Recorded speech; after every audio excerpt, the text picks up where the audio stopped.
Let's start with where I agree with Nigel. I do think that if there were another referendum, the Leave side would win, and I think the Leave side would probably win with a larger majority. But what if it didn't? What if it was 50.5% to 49.5%? Would that kill it off for another generation? I don't think so.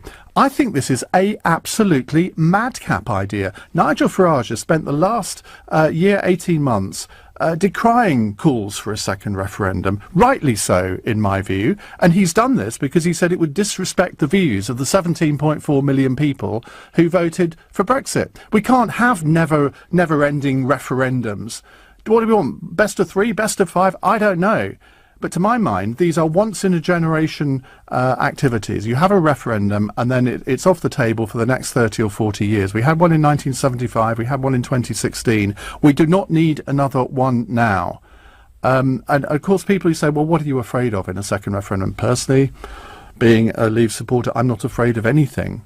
But why would we want to spend another £80 million when 17.4 million people, the most that have backed anything in any referendum or any election in this country in history, we've already made that decision.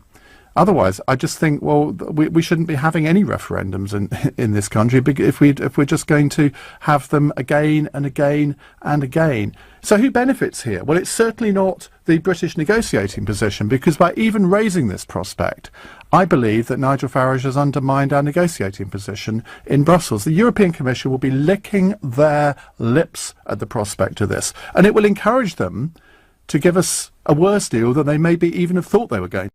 Hi, Nigel. You've just spoke about what I'm calling about. Go on. What if we lose the second one? Oh, yeah.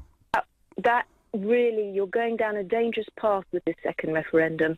If Leave loses, yeah, it would be chaos. So I agree with you.